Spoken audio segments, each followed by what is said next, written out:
Dusty Sage, and I am live from Star Wars Galaxy's Edge at Disneyland. I'm about to take you on a quick walk through the land. Let's see how it all looks.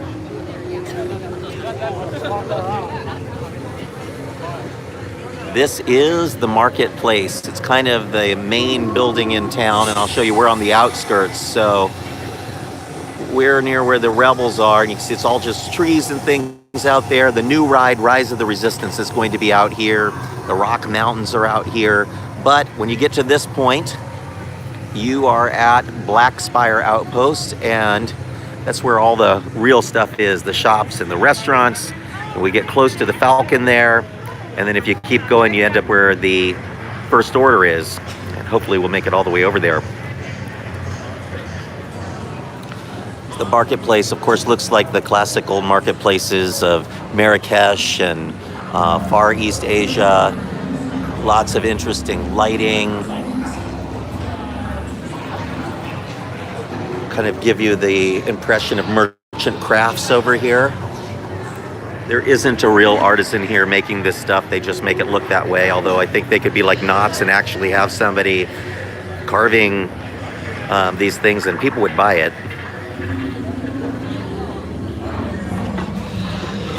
The outdoor version of the creature stall, and they have a lot of cool things. The Wakian monkey lizards are here, and if you press the buttons, they move around and do things. They're very, very cute. They have a magnetic plate on the bottom so that they stay on your clothing, like it looks like they're just sitting there.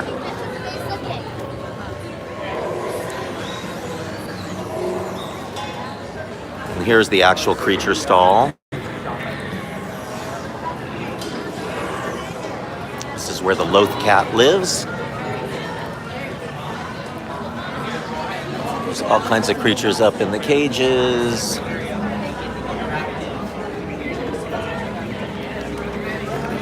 Here. He's in there, the droid's talking. See if we can see. That's right.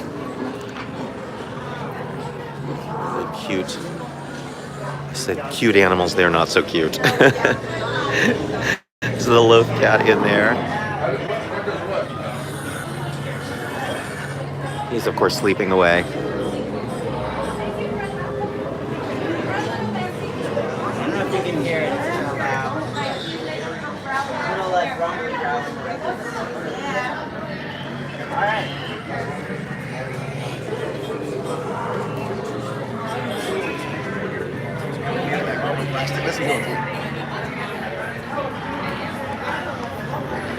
The level of detail in this land is really just outrageous.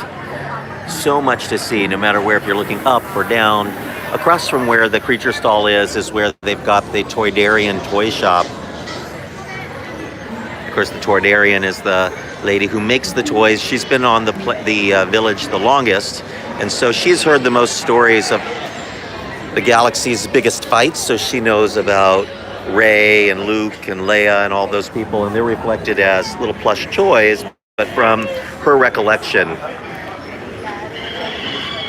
Cute.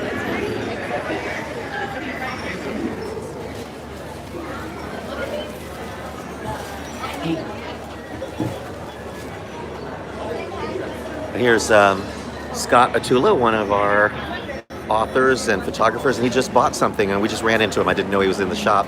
Hey, who is that? Sokatano. I love how they look so like almost homemade.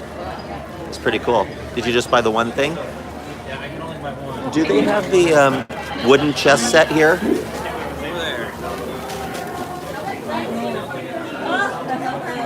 Really cool. This is $7.99. Jajaric chess set. It's wooden.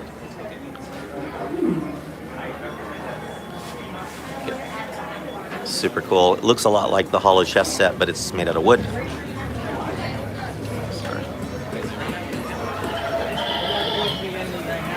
You notice a lot of the guests are not really in costume, but they're bounding as their favorite Star Wars characters or things even from the film. Some people are dressed kind of like their favorite droid, and it's a lot of fun. The shop next to Toydarian has the clothing, a lot of capes. You can see they've got the capes right out front because people really want them. And sadly, they're against Disney dress codes, so you buy it, very expensive, and then you can't wear them. Curious what people think about that.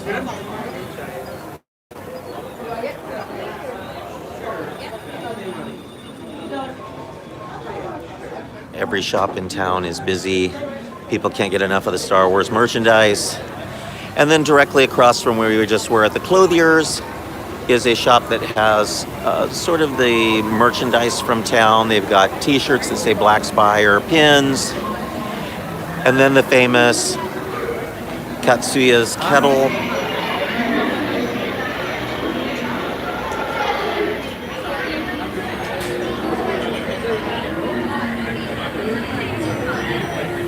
Did you try it? Is it good? Oh, it smells good though.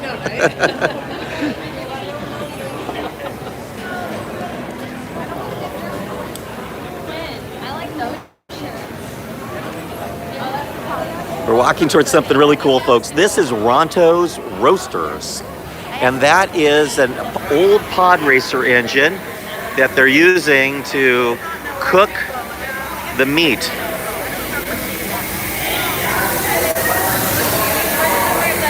Those are big, giant, like space turkeys. They're roasting away there. And who gets the lucky job of turning the spit? This old battle droid.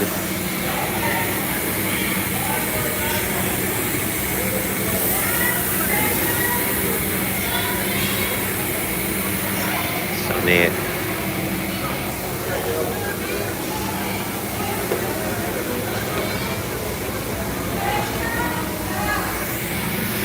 So, this is where it gets really cool, folks. I'm sorry I'm laughing. It's just, I saw something funny. Kids are so funny in this land because they get spooked real easy. Everything's sort of dark and sinister. Little girl turned a corner and saw that robot turning the thing, and she got super scared. This is Doc Undar's. Really the only way you know it's Doc Undar's is there's this big statue out front and the obelisk. And then that is where Doc Undar is. I can't take you in right now because there's a long line of people, and that would be a boring video for me to wait in. Over here is Docking Bay 7. That is the restaurant in the land. Again, long line of people waiting to get in. So I'm instead going to show you the Millennium Falcon.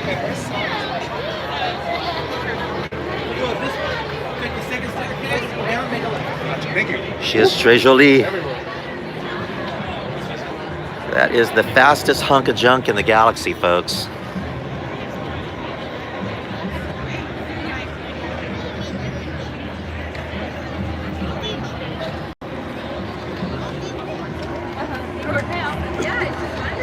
But my personal favorite place in the entire land is Ogas Cantina.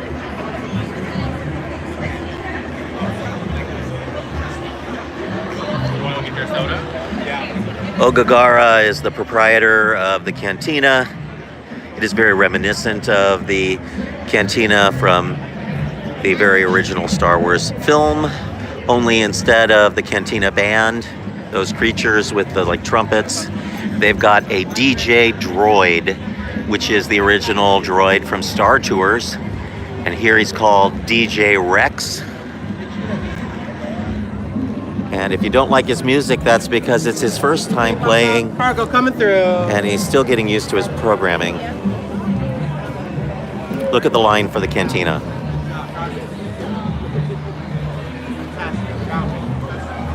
That is a switchback line, so it goes all the way down and then back again.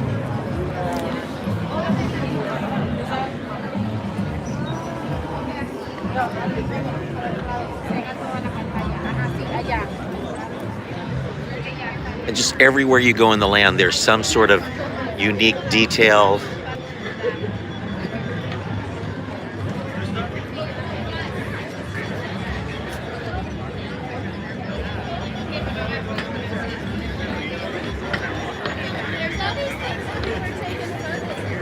Too much to see.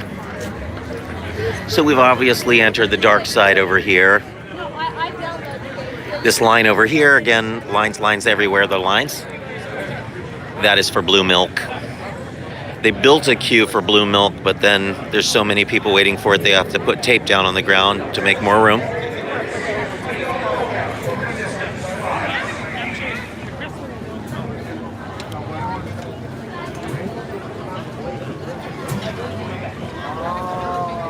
While we're waiting for something to happen that I'm going to show you, to look back at the spires. So the mountain range is actually petrified trees. The city has been built up around the petrified forests. Imperial ship over here.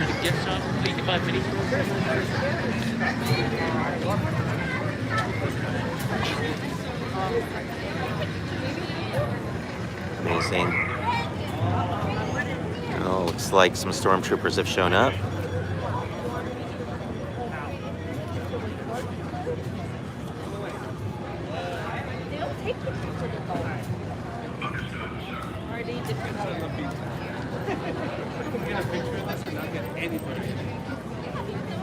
Travelers of this outpost, as you have seen for yourselves, the First Order has brought security and control to what was a disorderly and dysfunctional place. Unlike the First Order and unlike the Resistance, which we have all but destroyed, what little is left will be crushed. They have no weapons, no army, and no heroes.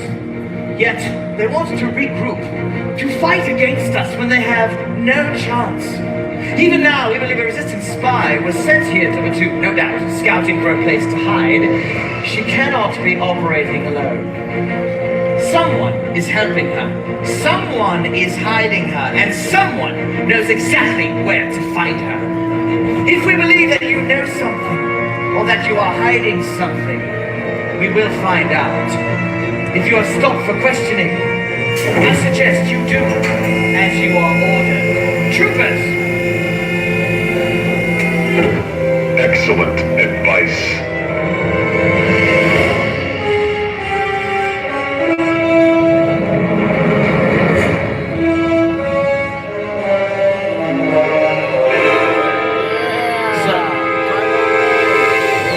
Have you found the Resistance spy, Lieutenant? Not yet, sir, but we have dispatched reconnaissance patrols within the outpost. The spy was tracked here. And if she is here, the Resistance could be here. You were sent to find her. But you have failed.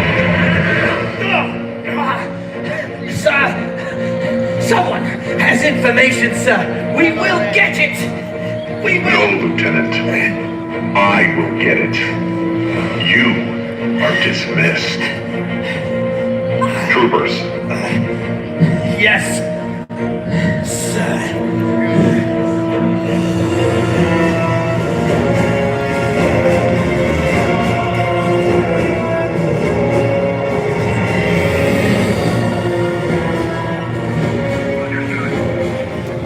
Well, what are you all staring at? Go about your day and be ready for questioning.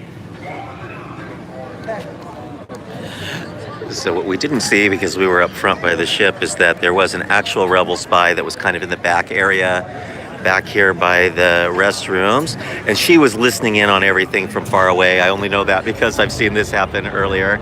So there she is, actually.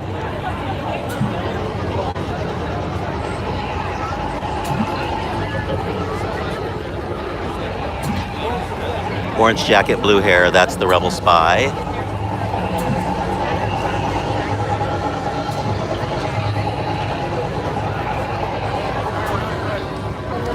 Of course, she's from the new comics.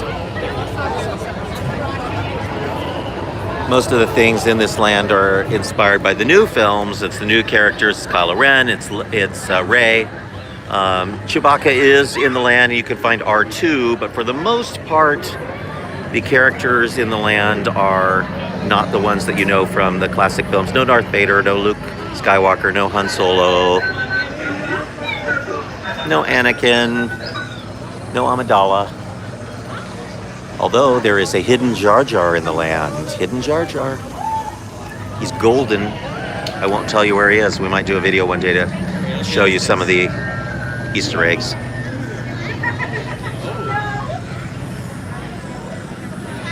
you like it?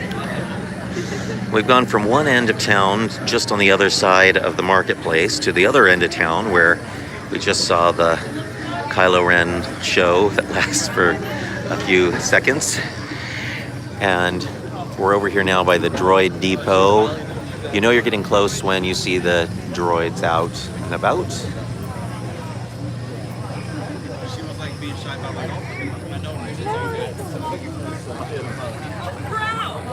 We can get lost in the crowd.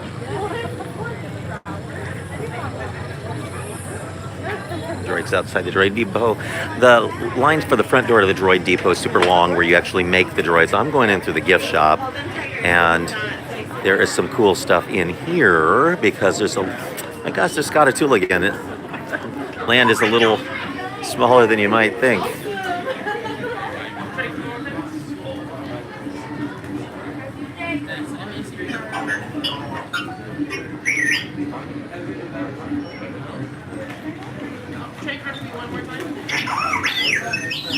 Is he for sale?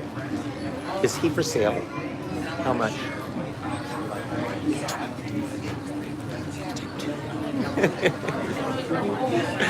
So apparently R2 is for sale, and he has $25,000. So we'll take two.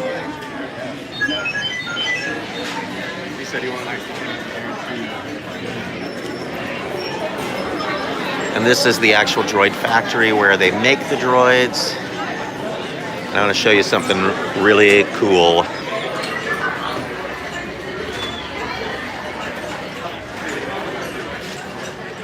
So the parts come through, you pick the body parts and the head pieces that you want and the legs off of a conveyor belt. It's kind of like you're in a scrap yard and they've got just bits and pieces of droids and you reassemble them to make the droid that you want. We'd like to make full-size droids like the pieces above us. And then you bring your pieces back to these stations and they help you assemble them and you make a droid. So you can make BB type of units or R2 type of units. You can also buy a DJ Rex.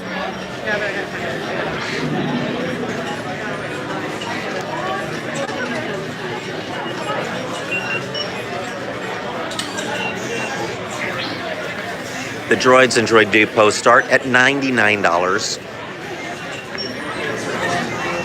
But that is a bargain compared to what they charge for lightsaber, which is $200. And there's a line of cast members here because they probably aren't taking more walk-ups for the lightsaber experience, but this is the area where you make a lightsaber, Savi's workshop. There's no sign, just have to know it's there. It's sort of like a speakeasy in that they don't tell you what it is, and when they open the door, it does not look like you're gonna make lightsabers. It looks like a junk shop.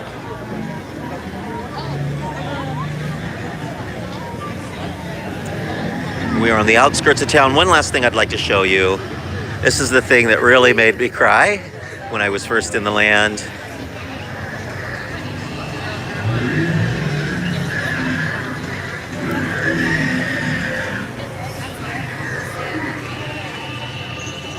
Land speeder. Looks like it's really floating. Nothing holding it up.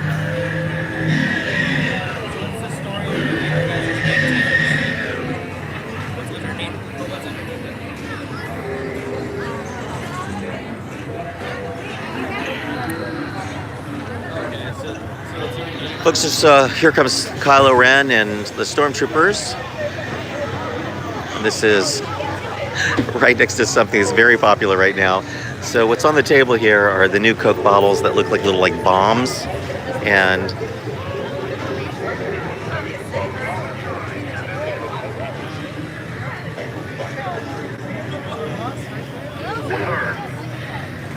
so popular. Lines and lines of people waiting to buy the Coke. Of course, Kylo Ren just walks by. We're keeping an eye on you. But, and there's our Vista Black Spire Outpost that Disney likes to share. It's a really huge and gorgeous land. Unfortunately, once you've seen the shops and you've ridden the one ride, there isn't a lot else to do. You know, you saw the one show where Kylo Ren and the stormtroopers come down. That's it. That's the only kind of show they do in the land. There are a couple character meet and greets. You can sometimes see Rey. Chewbacca is sometimes out and about, and that's all they've got. So for an enormous expanse of space, at the moment, still not quite enough to do. They are going to be opening up a second ride here shortly, the Rise of the Resistance. That is reportedly the most complex and amazing ride that Disney has ever built. So we're anxiously awaiting that. No word yet on exactly when that's going to be. We suspect it will be after the reservation period is over.